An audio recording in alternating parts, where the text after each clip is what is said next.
Alright guys, we just got our first look at Indiana Jones and the Great Circle from Machine Games, and boy, has this reveal lit the internet on fire.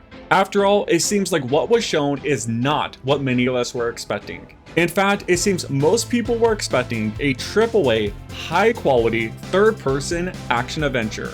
And since the game is in first person, this has caused quite a bit of backlash online.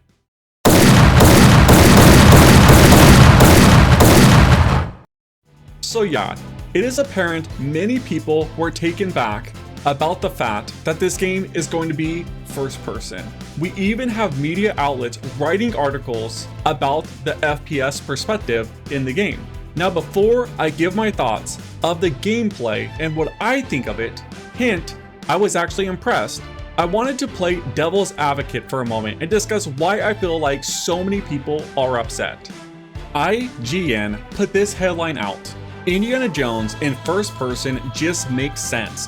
We don't need another Uncharted.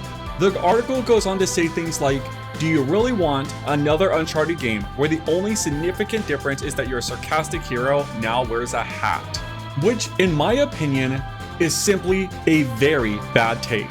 Because if you believe the only difference between Indiana Jones and Nathan Drake is the fedora, then I don't know what to tell you. Plus, even if the game's in first person, this argument could still be made as the character's personality has more to do with the story elements to the game instead of the actual gameplay itself. It's basically saying this, do you want to play another Uncharted game in first person? It also talks about how we've gotten 6 Uncharted games and a reboot trilogy of Tomb Raider, and tons of other third-person adventures. However, I feel like once again, this is a lame argument, made in bad faith. Let's start with the Uncharted franchise. Uncharted 4 was released roughly 8 years ago. Yeah, do you feel old? Uncharted 4 came out May 10th in 2016. We're in the year 2024. Imagine wanting another third-person adventure game and being told no, because it would just be another Uncharted. Like, bruh. The last game starring Nathan Drake was released almost a decade ago. Now, you could bring up Lost Legacy. However, this game was released on August 22nd, 2017, over 6 years ago. It's insane to me that we're at a point where we worry a game might look too much like another one, especially when the game you're worried it will look like, that franchise ended over half a decade ago. Hey, I'm looking for another third-person action-adventure game. What are you, a moron? That type of game might be too much like Uncharted. Just go play that. The last entry of the franchise only came out 2,340 days ago. You don't want to oversaturate the market with that type of game, you idiot. As for the Tomb Raider reboot trilogy, we're pretty much in the same scenario. Shadow of the Tomb Raider was released back on September 12th, 2018, over 5 years ago. At this point, I think it's perfectly acceptable if people are wanting another third-person adventure game that matches the quality of Uncharted and Tomb Raider. And I think many people were hoping Indiana Jones would have been that game. After all, Indy was the inspiration behind both of the characters of Lara Croft and Nathan Drake. You know, it's actually insane to me how we used to be a community that would do memes about games like Duke Nukem Forever being in development hell for over 14 years. And now, we're to a point where when people want a game that slightly resembles Uncharted, they're told to go back and play a game that was released 8 years ago. By the time Uncharted 5 actually comes out, if it ever does, it will most likely be longer than 14 years. Let's just hope if Uncharted 5 does get released in the future, it ends up being a better game than Duke Nukem Forever was. I think the only logical argument for this game to be first person is because this is the game the developers wanted to make. I don't think we should be able to force developers to make a game they're not passionate about. With that out of the way, let's discuss my personal impressions of the gameplay reveal trailer. And to be honest with you guys, I was actually pretty damn impressed. This looks like an Indiana Jones adventure I want to go on. Let's start with Indiana himself. Troy Baker absolutely nailed the voice of the character.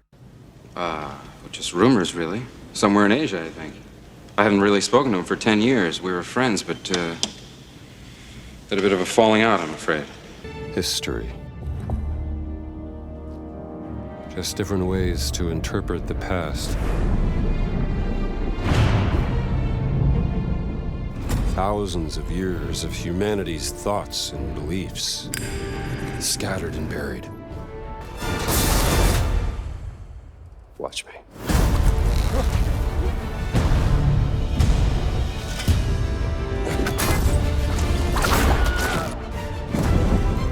Throughout history, mankind has built sites of great spiritual significance. If you were to draw a line through these ancient sites around the globe. Not only does the voice acting sound on point, but they also seem to understand other aspects of Indy's personality as well. First of all, in the movies, Indiana Jones was not just a powerhouse. He did not always use his fist to resolve his problems. Sometimes he had to use his brains and wits to overcome different obstacles. Jehovah begins with an I. We always talk about how clever Indiana Jones is. That had to be one of our guiding principles when we were thinking about the type of game we were making. It wouldn't be Indy if he wasn't using his wits to get through the situation. The most authentic Indiana Jones experience we can make is the one that makes you think first. There was other gameplay elements that were shown off that also intrigued me. For example, the game will give you the option to stealth through certain sections, and I definitely think this was the right call. First of all, I love player choice, and Dr. Jones did not always go in full guns blazing. We had plenty of scenes where he had to infiltrate behind enemy lines in order to get new intel on his quest.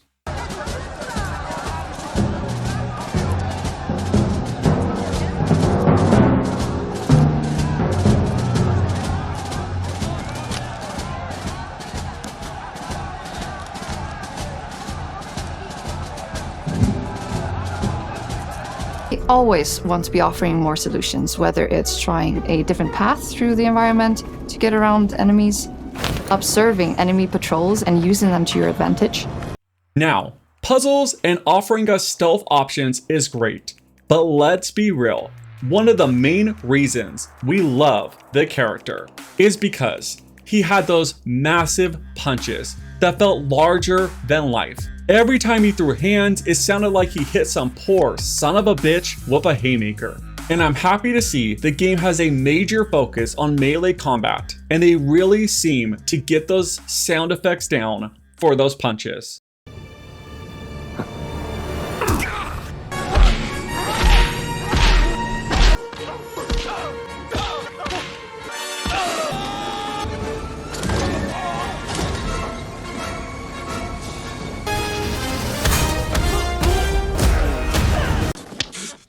Everything they showed just feels like what I actually want in an Indiana Jones game. Overall, if they're able to make a compelling story and really pull off the gameplay, because let's face it, looking good in a trailer and actually playing good are two very different things. And first-person melee combat is extremely hard to pull off. However, if they do pull it off, this is going to be one epic journey. And after the last two atrocious movies, I think fans finally deserve something great from this franchise. However, I would love to hear what you all think. Are you guys going to give this game a chance? What do you think about it being in first person instead of third person? And let me know which Indiana Jones movie is your overall favorite in the comments below. By the way, if you made it this far and did enjoy the video, let me know by dropping a like. And if you are new, please consider subscribing. As for me, I got a ton of work to do, so I'm gonna get back to the grind and I'll catch you in the next one. Peace. You have any idea how old that was?